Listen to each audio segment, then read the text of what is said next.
Jaya Shri Krishna Chaitanya Prabhu Nityananda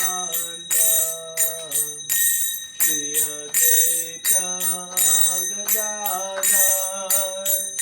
Srivasadi Gaur Bhaktivedanta Jaya Shri Krishna Chaitanya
Hari Bol, Nitya Gaura, Hari Bol, Nitya Gaura, Hari Bol, Hari Bol, Hari Bol, Nitya Gaura, Hari Bol.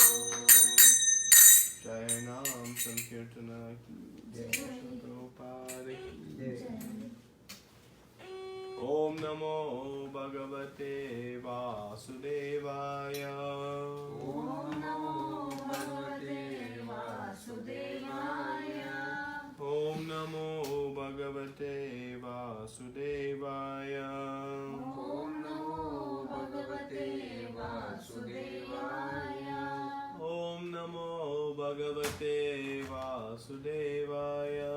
Om Namo Bhagavate Vasudevaya. Om Ajnana-timirandasya Jnana-jana-shalakaya Chakshurumilitam yena Tasmai Shri Gurave Namaha. Shri Chaitanya Manobishtam Sthapitam yena bhutale Swayam Rupa Kadamayam Dadati Swapadantikam. Vandeham Shri Guru Shri Uta Padakamalam Shri Gurun Vaishnavamscha Shri Rupam Sagajatam Sagana Raghunatam Vitam Tam Sajivam Sadvaitam Savadutam Paridara Saitam Krishna Chaitanya Devam Shri Radha Krishna Padam Sahagana Lalita Shri Vishakhanvitamscha.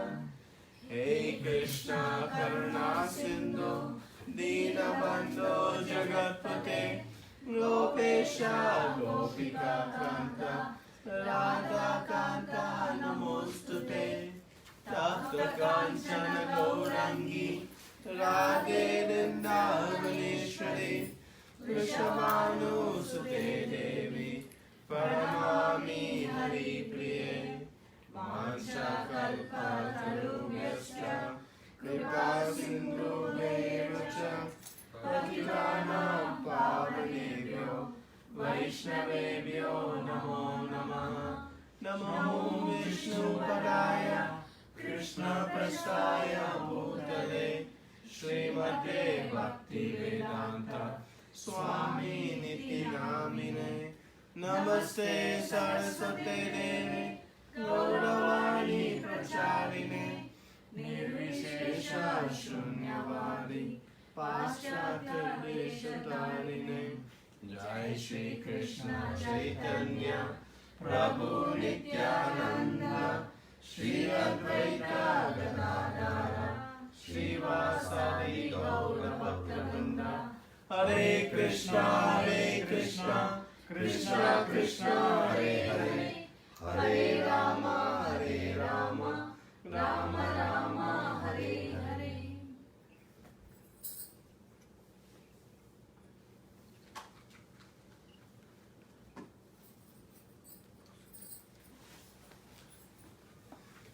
Hare Krishna, everyone. Hare Krishna.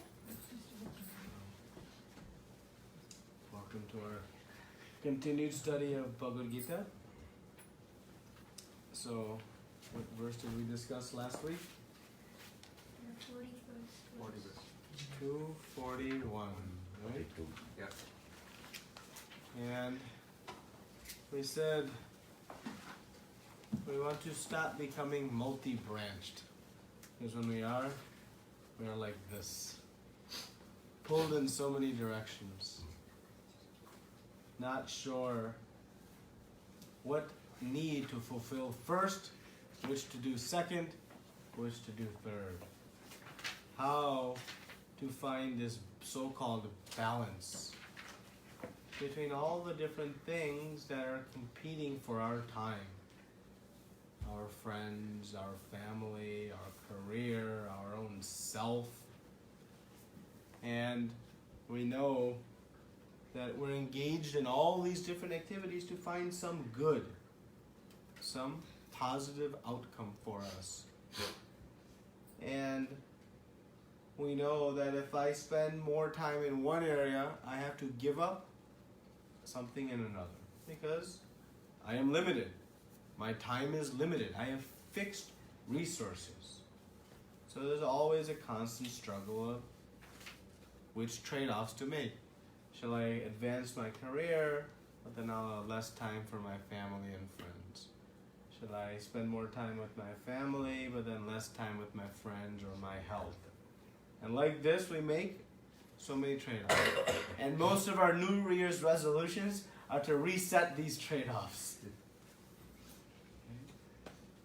So our dream scenario is where we can fulfill all of these in unison, completely, without leaving anything else behind. Is that not the dream scenario? How we can find a way to fulfill all of our various obligations. So Krishna spoke in this last verse that just like to water each and every single branch of this tree seems like a very daunting task, almost in some ways impossible. Sometimes it feels how I'll meet all my obligations, all my responsibilities. There's not enough time. So like trying to nourish each and every one of these branches, we know, no. There's a simple way to do it. And that is to water the root of the tree. By applying water at the root of the tree, one is able to nourish all of the different branches. So what does this have to do with us? Well, it is an analogy or a metaphor. In that, all of the various responsibilities that we have, they all become fulfilled when we come to the process of devotional service. By serving the Supreme Personality of Godhead, Lord Shri Krishna, one finds not only perfection of existence for themselves, but for all of their other surrounding responsibilities. So by serving one, all purposes are served. Just like by watering one root, all branches are nourished, because the Lord is the root cause of everything. He is sarva-karana-karanam. So, just as a child who walks up to a tree and you tell him, well, if you water this root, it'll go to all the branches. There's some doubt. How I can put water down into the ground and somehow it'll come up into the tree. There's some doubt. But as a child is putting water into the ground and he sees after a few weeks, months, the branches are becoming nourished, the leaves are nice and green, the fruits are coming full, there's some faith. So similarly, how to have faith that by serving Krishna, all of our needs will be met, it comes from practice. Shastra says it unequivocally. The knowledge is there, just like science will say, water the root and it'll go to the tree. But still, to have full faith, one has to experience it. So Shastra is unequivocal. And that is why Krishna says, Sarva dharmam parityaja mamekam. He's telling Arjuna, my dear friend, you can give up all other responsibilities. Just serve me. It is not for Krishna's benefit that he is saying. It is for Arjuna's benefit. And thus for all of us. So Krishna says in this verse that those who are on this path, meaning path of devotional service, they're resolute in purpose. It means they're determined. Why? Because they have full faith that this is the best thing I can do. This is the best and only thing that will give me complete satisfaction and fulfillment of all of my different needs and responsibilities. So their aim becomes one. They become one-dimensional. Just like if we are pulling in one direction and being pulled in another direction, we are in this tormented situation. But if we are walking nicely down in one path, things become very harmonious. There's no more wonder, what if, what about. So Krishna says, the intelligence of those who are irresolute, though, is many-branched. Meaning they're all over the place. Shall I do this? Shall I do that? And not knowing creates a feeling of dissatisfaction. That is, lack of peace. When we find that one thing that can serve and fulfill all needs, then we'll find great peace, conviction. So Krishna is guiding us that it is the processes of bhakti that is the ultimate activity one can perform. All other activities will not yield the benefit of devotional service. So, balance in all of these things means bringing Krishna into the center of our family life, of our career life, of our friend life, and of our own health, ourself. Right? This picture. How to find this balance is by bringing Krishna into the middle. Then everything becomes very nicely situated. And that's why Krishna says, one who has found this, their aim is one. Because what else would they occupy their time? They have found the perfection of activity. So our aim, our activities will be multifaceted until we develop faith. And this, Krishna being the root cause of everything, will give us the ultimate shelter. So, last week we spoke about this veda-vada-ratah buddhi, this strong faith that by Krishna consciousness one will be elevated to the highest perfection of life. What are we all looking for? Highest perfection of life.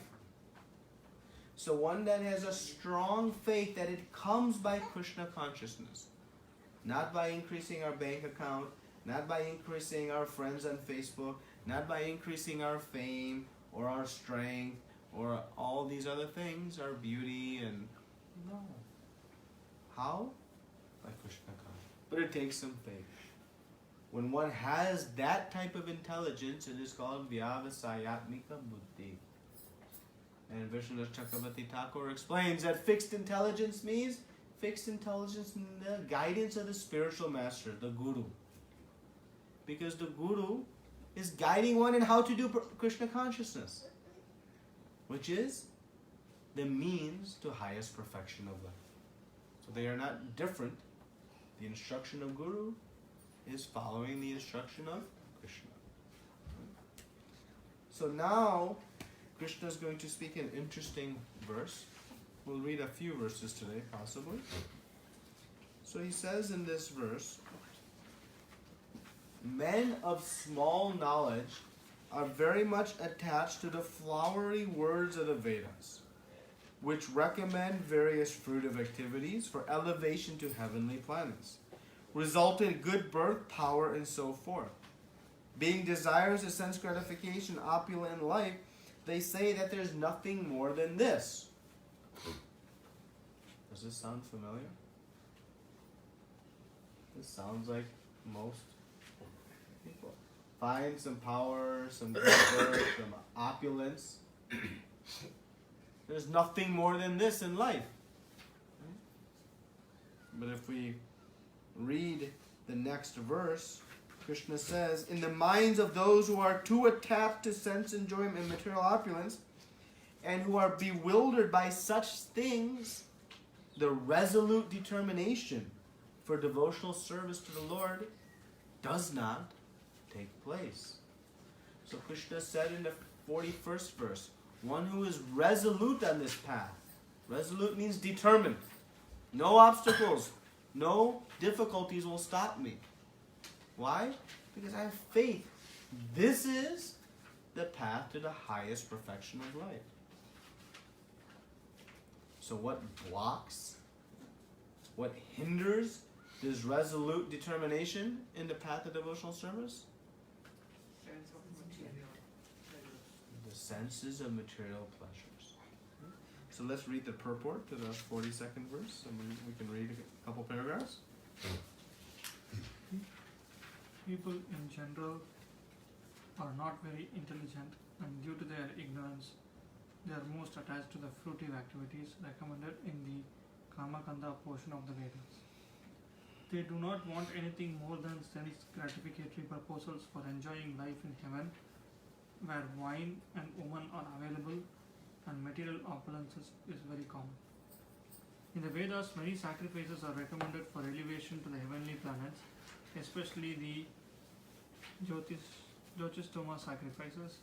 In fact, it is stated that anyone desiring the elevation to heavenly planets must perform these sacrifices, and men with a poor fund of knowledge think that this is the whole purpose of Vedic wisdom.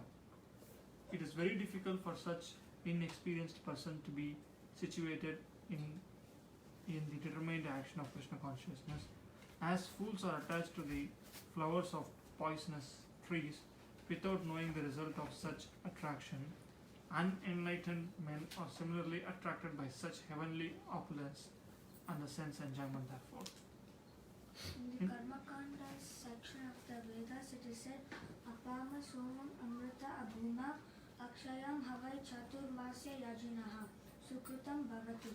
In other words, those who perform the 4-month penances become eligible to drink the somarasa beverages to become immortal and happy forever. Even on this earth, some are very eager to have the somarasa to become strong and fit to enjoy sense gratification. Such persons have no faith in liberation from material bondage, and they are very much attached to the pompous ceremonies of Vedic sacrifices. They are generally sensual, and they do not want anything other than the heavenly pleasures of life. It is understood that there are gardens called nanyad, in which there are good opportunity for association with angelic beautiful women and having a profuse supply of somarasa wine.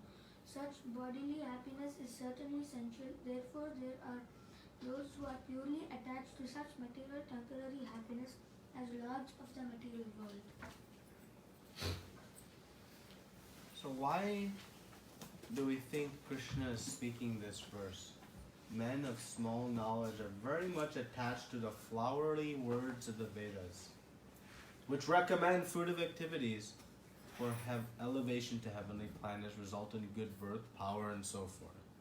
Being desirous of such sense gratification and opulent life, they say that there's nothing more than this. Why is Krishna speaking this verse? There are some people who will take the half knowledge of Vedas and use it from their own context rather than the original context of Vedas. So, cool, nice. So someone may take a partial context of the Vedas and try to apply it in a way and not obtain the ultimate goal of the Vedas. yep. Right? Any other ideas why Krishna, particularly after speaking the prior verse about resolute determination, why he is speaking this verse?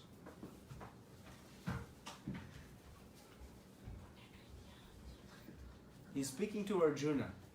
Maybe sometimes people try to balance this with keeping their one leg on this side and the other on this side, and they say, okay, still I'm achieving the highest state of life, but you will not be achieving the end goal if you keep on bondage your with the materialistic world, maybe. Yeah. And that's probably an easier path. Oh, maybe in some ways it's an easier path. In some ways, if it's not easier, it's at least more convenient, visible. It's more common, right? If we ask 100 people, what is your goal of life? It'll follow some line of thinking like this, right? So Krishna is trying to protect Arjuna. He says the flowery words of the Vedas. And Srila Prabhupada uses a nice example of the dangers of flowers. What example he uses? Poisonous flowers. Oh, this berry or flower looks very nice, but not knowing its poisonous effects. So what do? We protect those we love from succumbing to the poisonous effects of things that look good but aren't really good for you. So Prabhupada says, Krishna says men of small knowledge, and Prabhupada says people in general are not very intelligent. Now that's a strong statement. So I looked up what is the meaning of intelligence. And I got this one. The ability to acquire and apply knowledge and skills. So when Prabhupada says people are not very intelligent, in what way is he speaking that they are not very intelligent? In 1, 2, 3s and ABCs? They're just not Apply. knowledgeable. I think it's more to apply rather than knowledge. Knowledge is a dearth of knowledge everywhere. But what kind of knowledge is prevalent everywhere? The essence of the Vedas, even if you are learned and you know all the scriptures and you can say the Sanskrit, but the essence of the Vedas, what they're trying to tell us is to develop the love for God and devotion service. So that essence, if it's overlooked, everything is for a waste. So that's what they're trying to say, that don't just go and look into the flowery part of the Vedas, but one has to capture the essence of it. Even that is broad, but look at normal life also. Everybody knows exercise is good for a healthy life. People knows it. Nobody doesn't know that, but in terms of applications, how do you apply? So even the small things, forget about looking at the God, it's the deepest knowledge. But even small things, people have a lot of knowledge about what to do, what not to do, and still we succumb to those things, right? And do wrong things. I don't think people have basic knowledge, but that's just my opinion. No, I would agree with you. I think Common sense is lacking. there's a basic knowledge that the knowledge is so limited, right? So when Prabhupada says, I remember when I first read this, I had a little bit of unease with that statement. But as most times, anytime I have some unease with something it's because I don't have a full, deeper realization. But as I read more and more, it became clear that the intelligence that we promote in society is all on the left platform of the body. If we think about it, right? It's all material knowledge. So I may have a PhD from the top university in some, wonderful topic. But what is that intelligence going to get me? What value can I get from it? It's just gonna get you stuck. Stuff. That's going to give me what end result? Nothing. So when Prabhupada is speaking about intelligence, he's speaking now intelligence of how to find the ultimate goal of life, this spiritual knowledge. This intelligence is very, very limited in society. So we are doing our best to try to bring out this knowledge. We can think in our own life how much we knew 6 months or a year ago compared to today. It's by the mercy of Srila Prabhupada that we are coming to have some of this knowledge.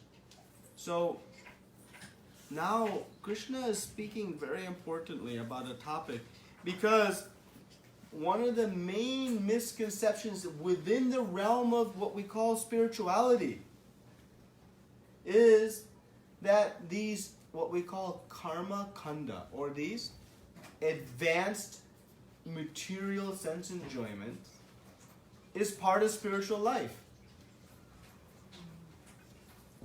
Oh, I'm going to do some yajna that's prescribed in the Vedas. It must be just no different than chanting the holy names of the Lord or performing some devotional service. We confuse and blend the two. But we have to remember the distinction. Is it good for my body or is it good for my soul? Therein lies the distinction between spiritual activities and material activities. All these sacrifices prescribed in the Vedas, they are on the material platform. How do we know? How do we know? Because Krishna says in the 45th verse, the Vedas deal mainly with the subject matter of the three modes of material nature. O Arjuna, what is he guiding Arjuna to become? Transcendental to these three modes. So he's telling Arjuna, don't be tempted by these lower fruits. There are better fruits available. Don't be tempted by these lesser fruits. Who are tempted by these lesser fruits? People of small knowledge, meaning they don't know. If I don't know what else is out there, I'll take the best that I know. And it's like we give the example of the prison house. In the prison house, there's different classes of prisoners who have different levels and comforts and different size of rooms and different amenities, different amounts of free time. And so if we're just looking inside the prison house thinking, okay, let me get to the A-class prison house, the A-class cell, I've accomplished all that there is to accomplish. Would somebody on the outside looking in and seeing this think that person to be very intelligent? No, it'd be quite foolish. But they don't know. Oh wait, beyond this A-class jail cell, there's actually a real life outside? So all of these karma kanda sacrifices, it's like making a nice position in the jail cell. So let us go back to this visual. You might remember this from the seminar. From the Brahmajyoti down is the material universe.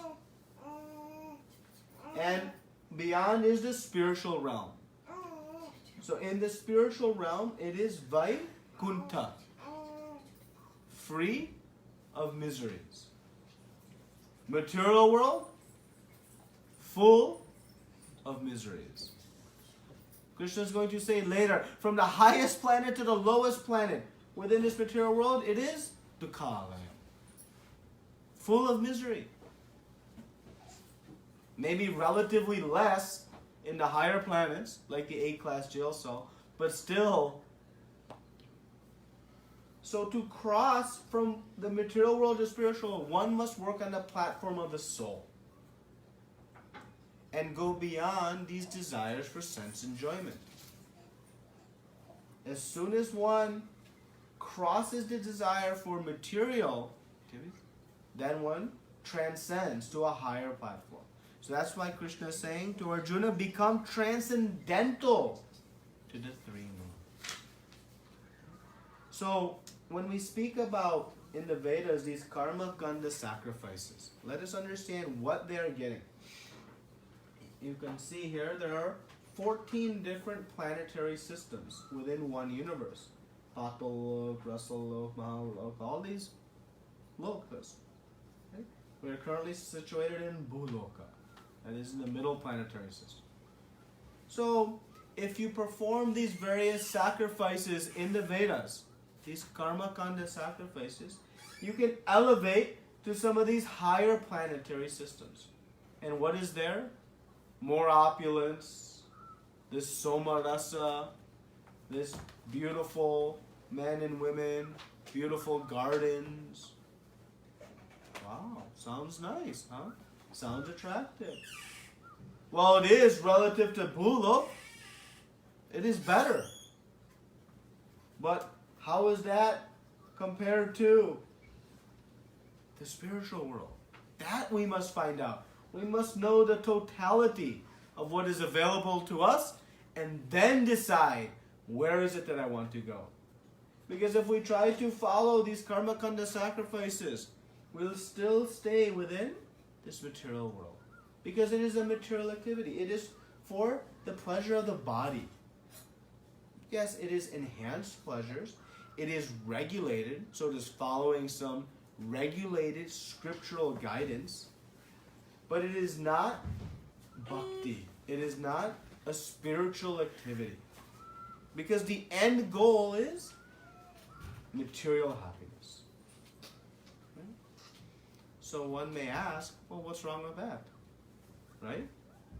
Why is Krishna saying men of small knowledge want to enjoy the soma rasa and the heavenly pleasures? That sounds like not a bad outcome. So why is Krishna saying of small knowledge? Why is Prabhupada saying ones who have no intelligence are pursuing this? Why? They are seeking pleasures from the demigods. But why is that less intelligent? Because they are not reaching the ultimate. No, but why is that desire? Why? There's a lot Okay. better things out there than this.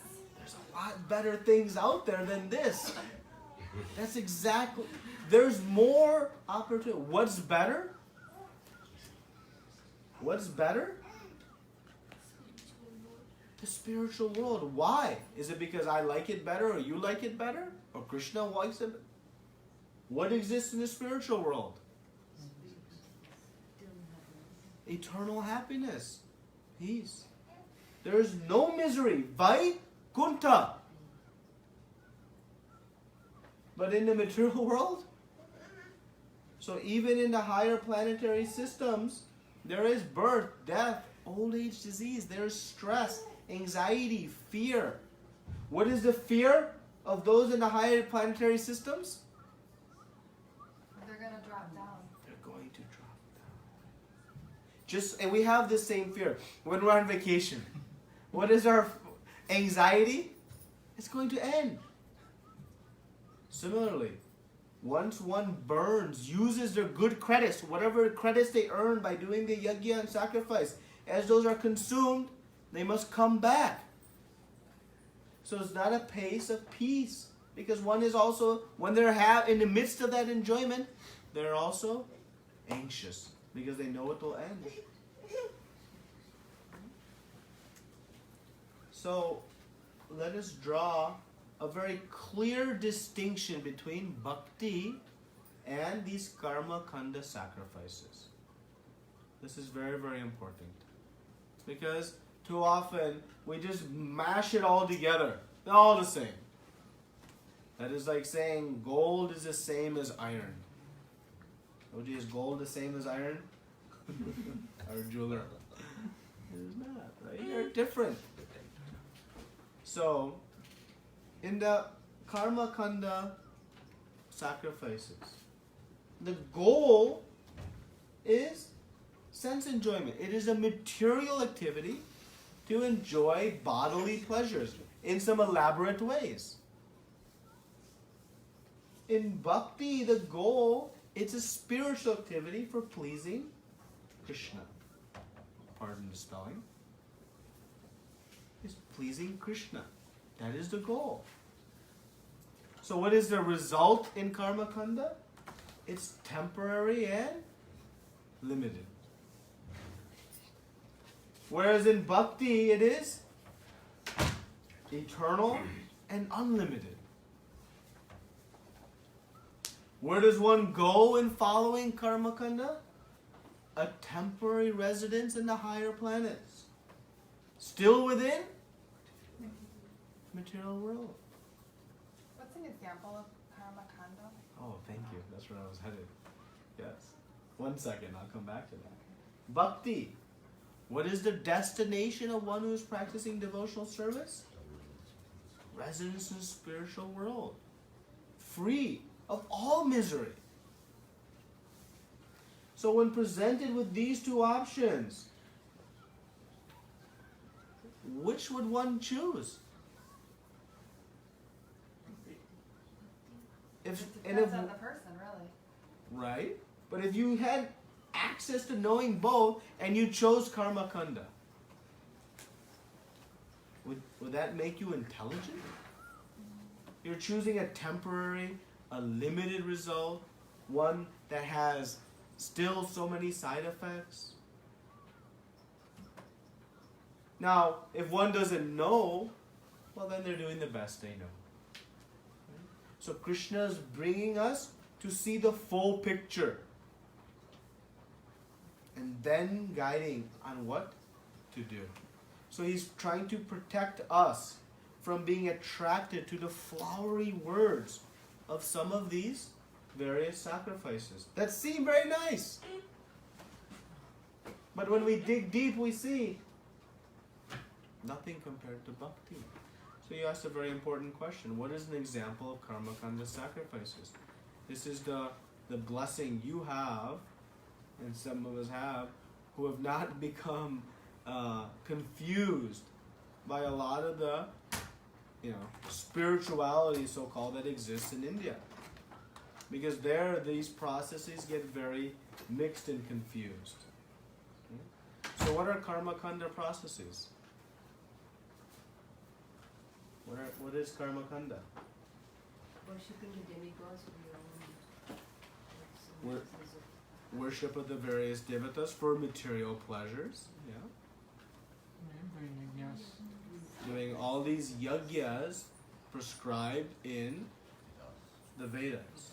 So in the Vedas, there are thousands and thousands and thousands of sacrifices prescribed. If you want a good husband or wife, you do this sacrifice. If you want a good job, you do this sacrifice. If you want, good health, you do this. If you want that, you do this. And there's how many desires we have? 1 or 2? Endless. So there are virtually endless yajnas prescribed in the Vedas. But all of it leads to material pleasures. None of it will bring one to spiritual happiness. So this process, Krishna is guiding us to steer clear of. But who gave this process of karma-kanda? Who is the author of the Vedas? So what is the goal of all the Vedas? No, what is the goal, ultimate goal of Vedas? To know Krishna. How do we know that? Because Krishna says so. Vedaisya sarvar aham eva vedyo. Vedanta krud veda eva chaham. He says, of all the Vedas, I am to be known. Indeed, I am the compiler of the Vedanta and its knower. Meaning, I wrote it and I know everything in it. And what is the conclusion of the Vedas? To know Krishna. Someone else may say the conclusion of the Vedas is to know meteorology. And present great analysis on why. But who is the ultimate knower of the goal? Whoever is the author. So Krishna says, of all the Vedas I am to be known. So why he has prescribed all of these various sacrifices? We'll discuss more in the 3rd chapter why. But in summary, because if some are not yet ready to see that there's a higher opportunity than just some enhanced bodily sense pleasure, and that there's a beautiful spiritual light that lives well beyond the realms of this karma-kanda, one is not yet ready to accept that this karma-kanda process is an entry point by which, by the great mercy of a devotee and their own fortune, they may someday come to know bhakti. It may happen, but it also may not. Why? Because if one begins to receive these material pleasures, one becomes so absorbed. I'm in the A-class jail cell. What else can I do? Nothing else is left for me to do or accomplish. I'm enjoying. And then one makes no effort to get out of the prison house. Get out of this material world. So Krishna, being the beloved and dear friend of Arjuna and dear friend of all of us, makes a fairly direct statement. Men of small knowledge are very attracted. In some ways you can say it's a little insulting. He's not being insulting. He's trying to caution us. Don't be attracted to the dangerous fruits of material pleasures. Because when you do, he says in the 44th verse, determination for devotional service does not take place. It's a hindrance. So, this is the Lord's wonderful guidance and protection to all of us. And let us not mix bhakti with all other various religious practices. They are not the same. Are you supposed to do any karma kandas or no? Because if you're doing devotional service, it is like watering the roots of the tree. And Krishna says at the end of the 8th chapter exactly this. One who performs devotional service gets all the benefits of all other activities and one more on top of that. So everything else is already included within bhakti. And one more additional that no other process gives. And what is that? That is entry into the spiritual world. That only can come from devotional service. Only way to enter is devotional service. No other way. It is the exclusive and singular means. So, do we have any karma kanda sacrifices to do? Why? Because bhakti is already including all of our things. And it's a beautiful question because that is exactly what Krishna is speaking in the 46th verse.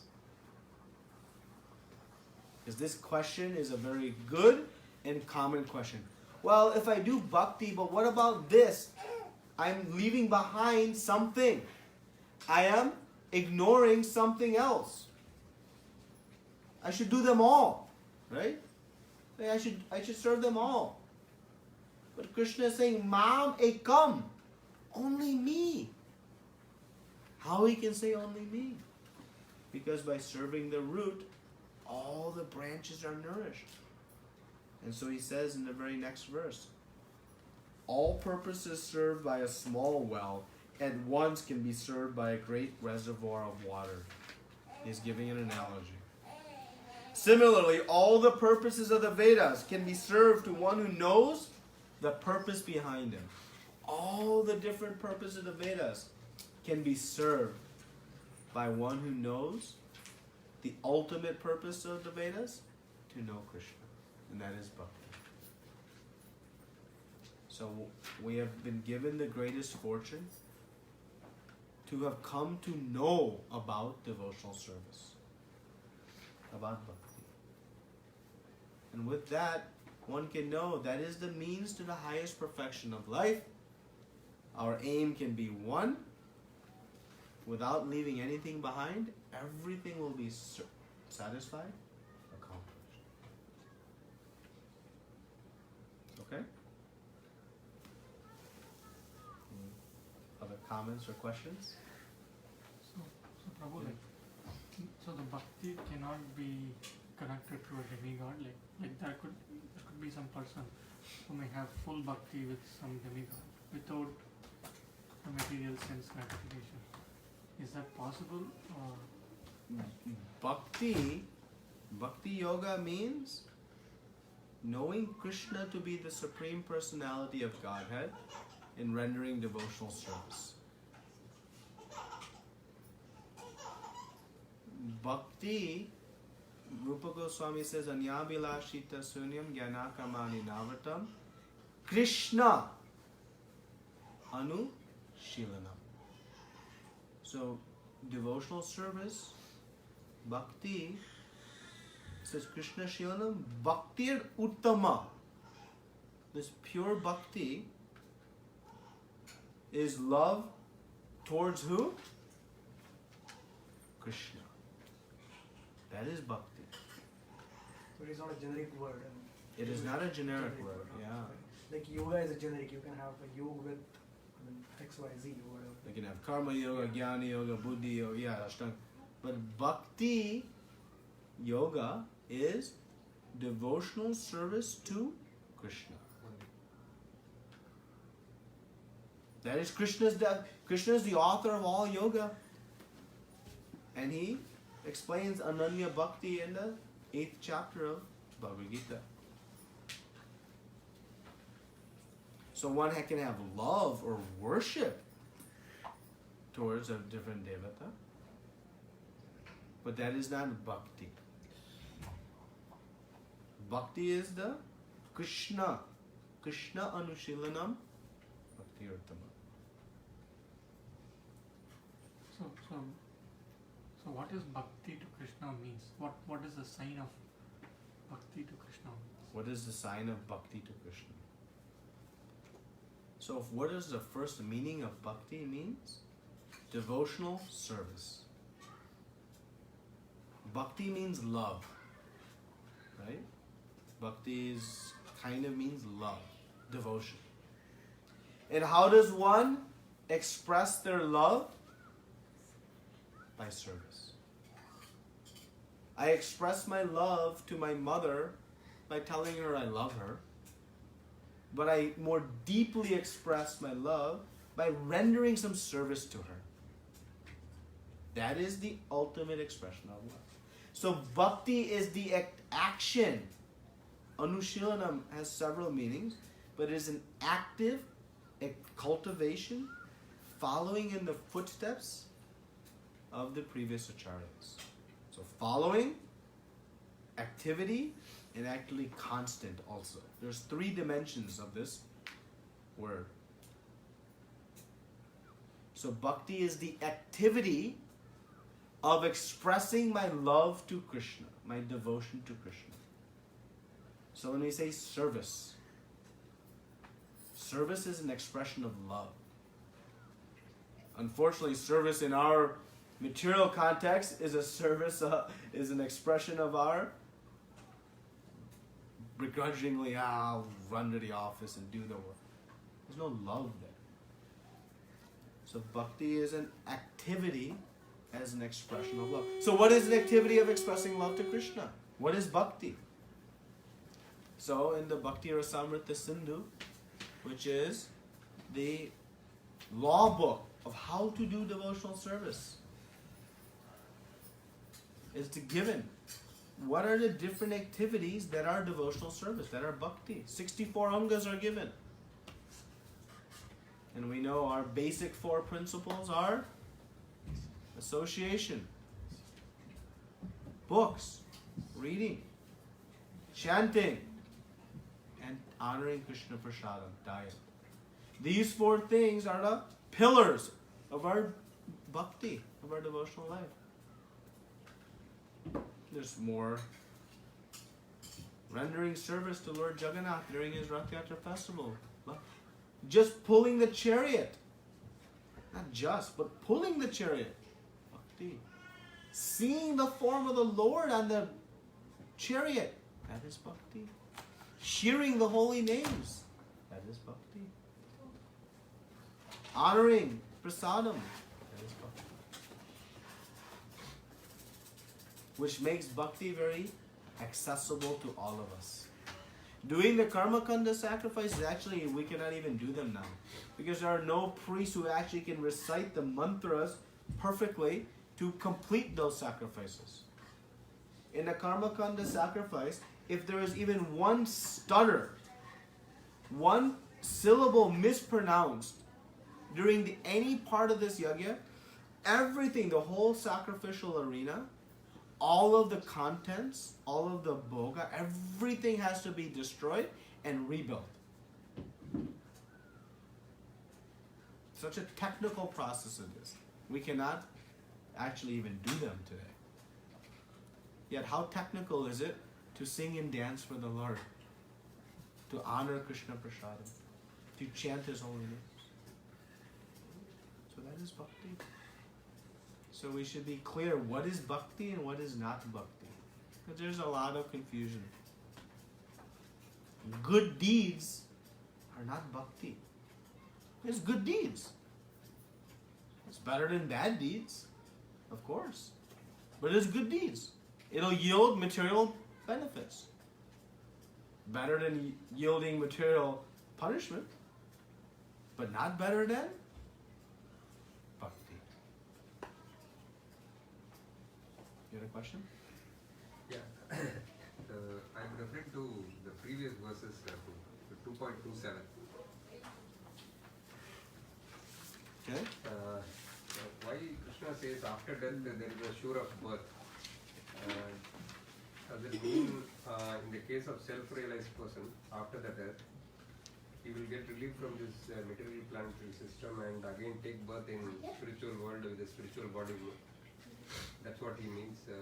No, here he is speaking of the conditioned soul. For one who has taken birth in this life, they're sure to die. And for death, one is sure to take birth again. So, he is speaking on the platform of those who are materially attached. Okay. In case of self-realized person, then how does it apply to? There is none. That's why Krishna says, once you become self-realized, Brahma Bhuta Prasanatma. Once I understand I am spirit soul, loving servant to Krishna, fully joyful. And there is no more birth, death, old age, disease. Simply existence in the spiritual world. But Krishna says, even when embodied within this body, one who has realized Krishna can experience this bliss. So this happiness in devotional service, we don't have to wait until we go to the spiritual world. It can be experienced even within this body. For the how many of us experienced some happiness in Rath Yatra? That is the proof. There is something there, virtually inexplicable. A sentiment, a feeling, an emotion, an energy, a satisfaction. What is it? That is bhakti. That is a glimpse, a tiny glimpse of what awaits when one returns back home to Godhead. Just a glimpse. And those glimpses will continue, even within this world. So for the devotee, there's no difficulties, even within this body. The body has difficulties, but the spirit soul, it's okay. I have one more question. Again on 2.31, Prabhu. This is again connected with what we are discussing today. I think so. See, what Prabhupada says in the purport is, Brahmanas sacrificing animals on the fire is allowed. So, does this mean karma kanda, Prabhu? No, there's different sacrifices, but they are not allowed in the age of Kali Yuga, first of all. These sacrifices have been strictly prohibited by Chaitanya Mahaprabhu because of the inability to perform them properly. Those sacrifices are meant for the liberation of that animal. Meaning, bringing it to the platform of human life, at which it can then perform devotional life and go back home to Godhead. But these sacrifices became performed for ulterior motives. So, those sacrifices are meant for the liberation of that entity within that. And very expert brahmanas could perform such action. But no longer. In the prior yugas, this was possible. So in this verse, Krishna is speaking on this karma kanda platform. Remember, he went from jnana yoga. Why Arjuna should fight? Because you are spirit soul, not this body. And then he comes down to the karma kanda section, says, even if you don't believe in that and you just want happiness, material happiness, you should still fight. Because doing your duty will yield you those heavenly pleasures. So whether, even if you don't believe in soul and all this stuff, no problem. You should still fight. But he's speaking on a lower platform. But now he's come to the ultimate purpose of why Arjuna should fight. And that is to bhakti. It's okay? Prabhuji, I have a question. So, on the 46th verse, Krishna is saying to Arjuna, Arjuna, become transcendental to these three modes. So, one of the three modes is goodness. So is Krishna indicating that there is something more than goodness? Yeah, absolutely. Yeah, because the mode of goodness is also a material mode. So, it's a good question because the mode of goodness is what we call sattva gun. But beyond sattva gun, what is there? Shuddha sattva. That is pure goodness. Pure goodness is a spiritual quality. Mode of goodness, sattva gun, is a material quality. So what Krishna is going to explain in the later chapters, 14th chapter particularly, that one should come to the mode of goodness. And from the mode of goodness, one can transcend the modes, get beyond them. Just like an airplane, it goes to the runway. But the runway is meant for the plane to take off, not just to hang out on the runway. So the mode of goodness is like that. It is not meant for us just to hang out at the mode of goodness. From there, one can transcend to the Shuddha Sattva, pure goodness. So mode of goodness is also material activity. Yeah, it's nice. It's better than mode of passion, or mode of ignorance, but it is not spiritual. It is material. So Bhakti Yoga is part of the Shuddha Sattva? Only, exclusively. Exclusively. Because material activities are within the modes of nature. Mode of goodness, A-class jail cell. Better than passion or ignorance, but not spiritual. And that's why Krishna is going to say, how to transcend the modes? By devotional service. Mam chayo vipacharena bhakti yogena sevata sagunan. Guna, saguna. All the gunas. Samiti daityan. One can transcend by bhakti. And that will come in the 14th chapter. Prabhu, can bhakti be affected by modes of nature? Yeah, we can have passion and ignorance and even goodness in our bhakti. But that is the impurities within our devotional service. So when we're not in a state of pure devotional service. And so we should be very cautious of seeing those impurities within our devotional service.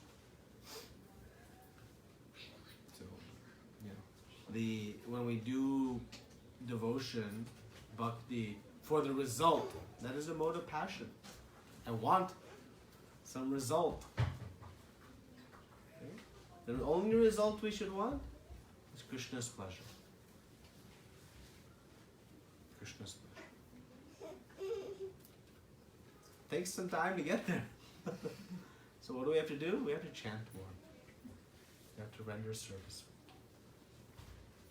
But when we listen to all this, it seems bhakti is so easy. It is.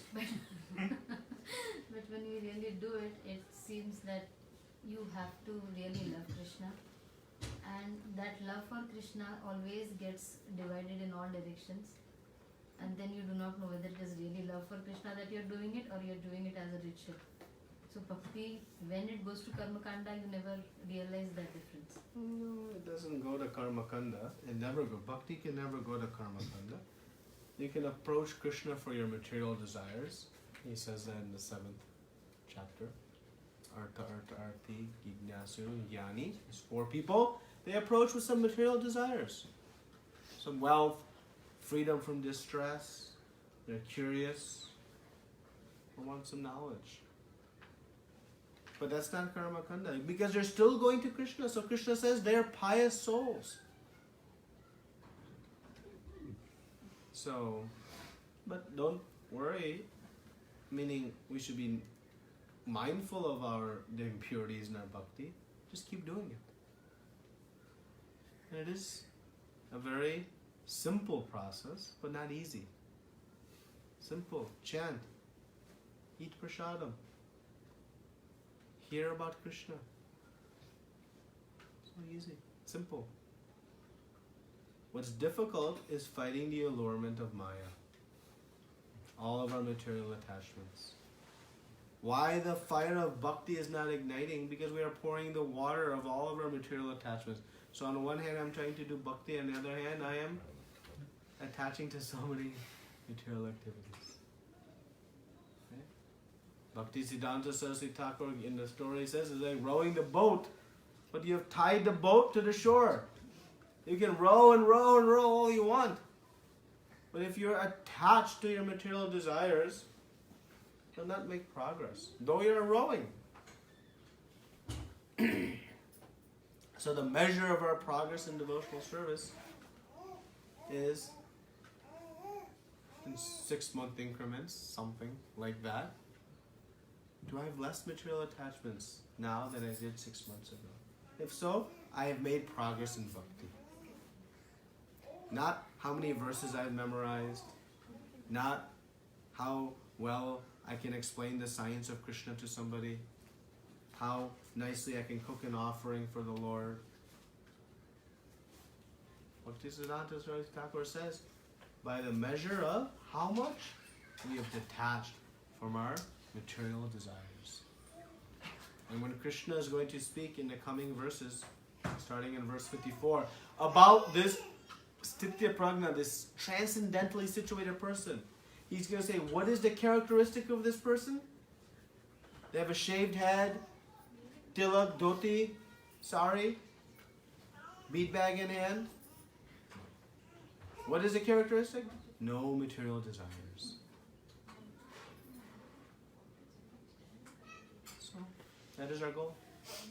If we have 100 today, 99 tomorrow. Don't try to go to 0. Let Krishna help us come to 0. But we should know the goal. Because still we are worshipping demigod festivals. Now according to Bhakti Yoga, we have to replace the demigods from our... We don't have to do anything. It is up to us. But Krishna's guidance is yes. Worship me. That will please the demigods. Worshipping Bhoktaram Yagya Tapasam, the beneficiary of all yagya, that will please Krishna and the devatas. So Krishna is going to speak quite strongly in the 7th chapter and then again in the 9th chapter about this process. I don't know we're ready to digest yet. The process of giving up your stuff. The process of worshipping the devatas. Again, you are blessed.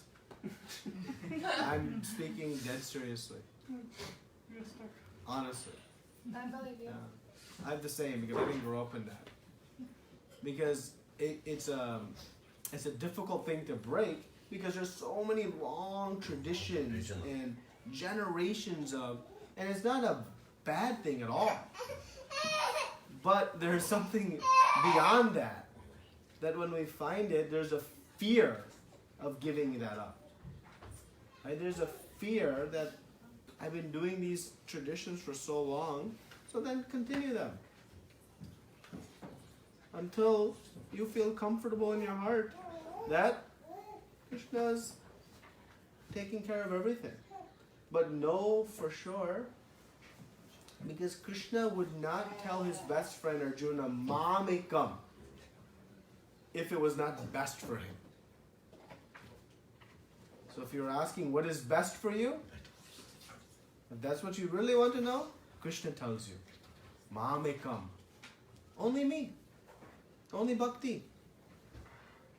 Manmana bhava mad bhakto majji mam namaskuru. Do these 4 things. He doesn't say do these 4 things and this and this and this and this and this. So, Sorry that I'm asking the same question today. So that means that the devotional services to the demigods cannot be said as bhakti. no. You can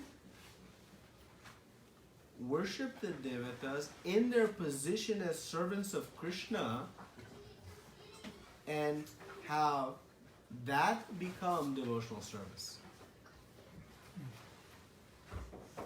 And there are examples in Srimad Bhagavatam of that.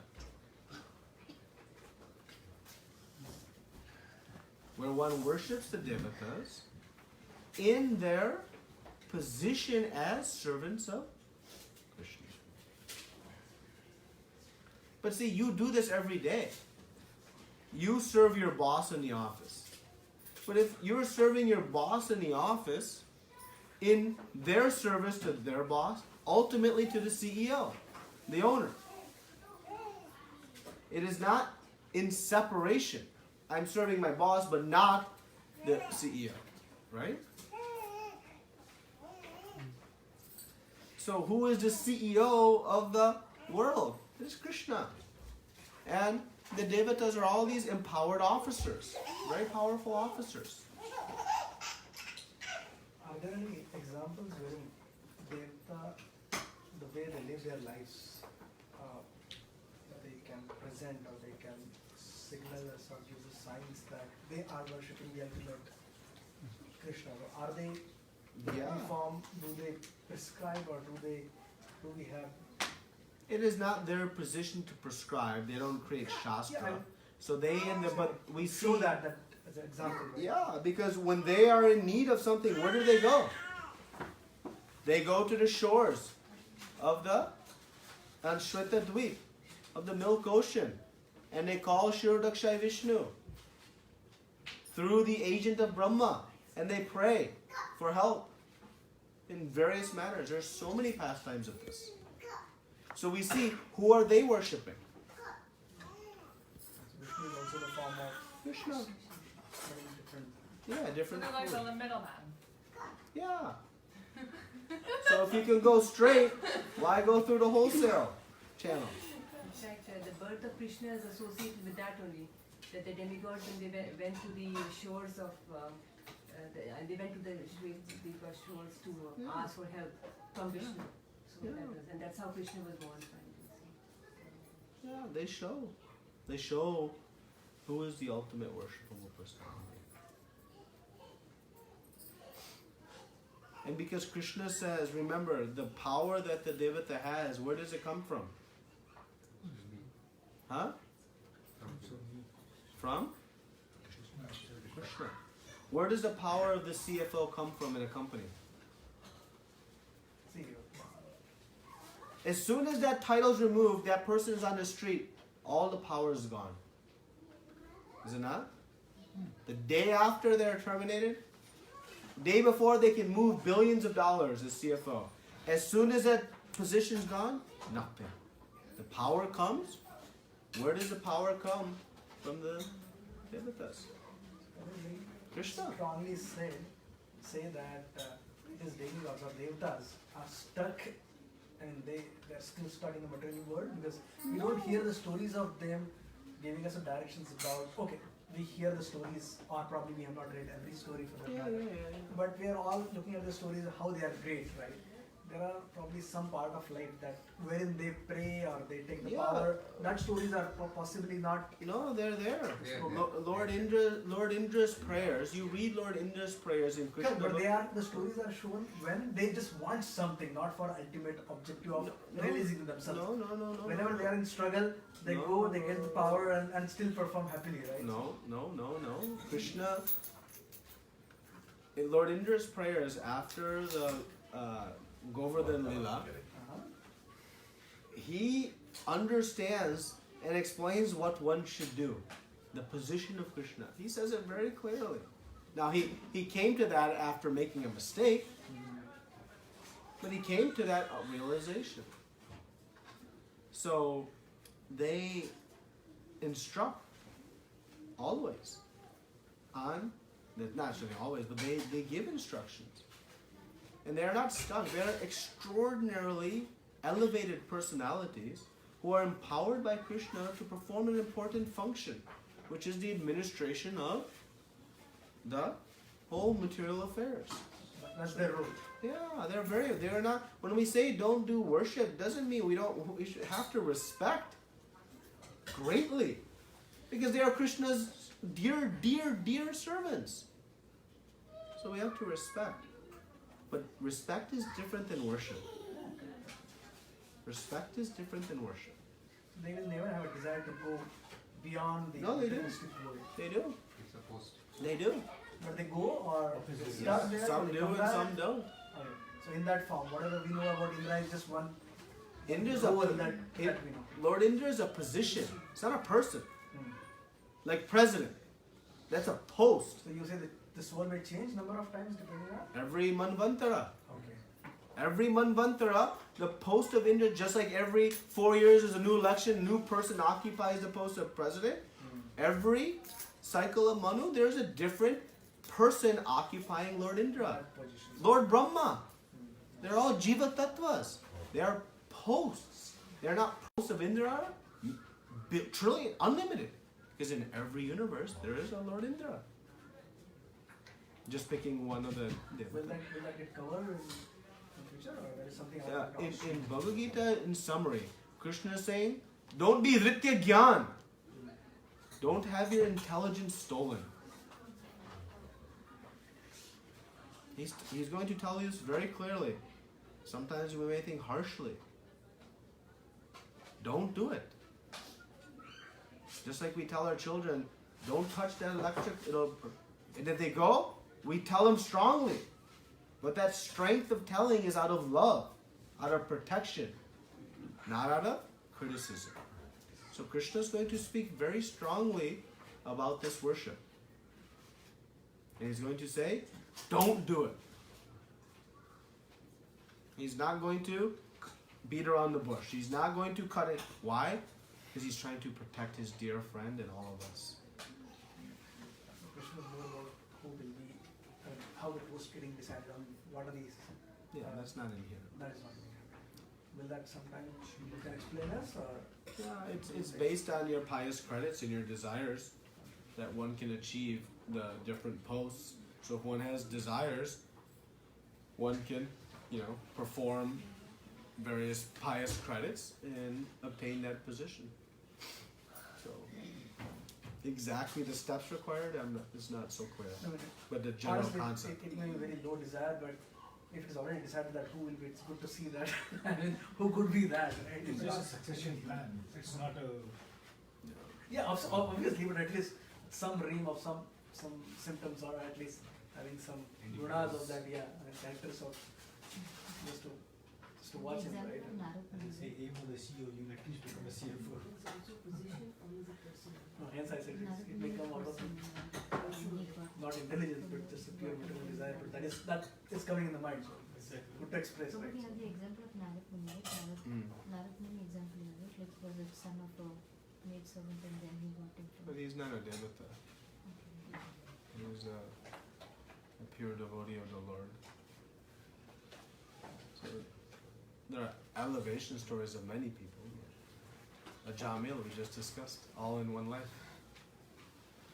I have a question. You said the ultimate goal is to get rid of all our material desires. But living here now, what about like a bed and a fork to eat food and like basic stuff? Yeah. See, so like that's a good question. So how to eat and not make that a material desire, right? Or sleep on a comfortable bed and not make that a material desire. It's a great question because we have to now know the practical application of these principles. So why do I sleep on a bed or take a warm shower? Because I'm trying to rest my body so that my body can be used in the service of Krishna. If I don't, it will become unhealthy and incapable of being used in the service of Krishna. Why do I eat?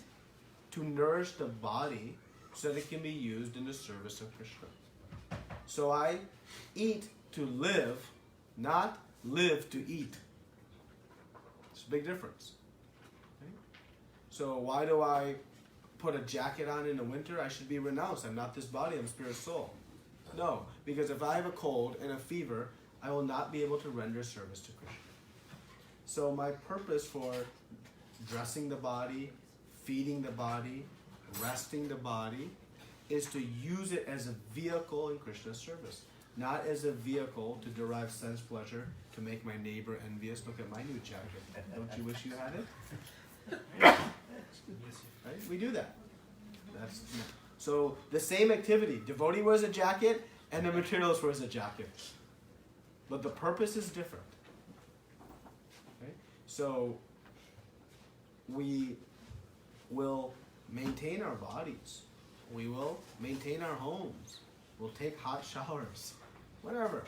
People perform different types of austerity according to their abilities. So Rupa Goswami explains in Nectar Devotion, Atyahara prayasascha. Atyahara. This over-consuming. Well, what is over-consuming? It's individual. It's individual. To some, 1 chapati is enough. To others, 3 is required. Right? So we have to. There's a personal application, but the principle is don't over-consume. You do what's necessary to maintain the body in a very healthy form. Srila Prabhupada, he said that devotees, they should dress nicely. Their, kurta should be ironed, their dhoti should be clean, the sari should be nicely presented. Why? Not to satisfy the person, no, to show, to give off the impression that devotees are very respectable personalities, not to look shabby. We say when the devotees went to Japan, Origin Prabhu explains this, that they were encouraged to wear silk, because in Japanese culture, silk is very formal and opulent. So we say, well, that doesn't sound very renounced. But the purpose was to spread Krishna's names and glories, not their own. Right? So sometimes the application of that can get tricky, and that is why we need Guru to guide us. Because, our minds will rationalize so many activities. I'm eating this 6 gulab jamun because it's good for me. Maybe it is, maybe it's not. It's okay? Srila Prabhupada ki jai, Sananta Koti Vaishnavinda ki jai. So, just a couple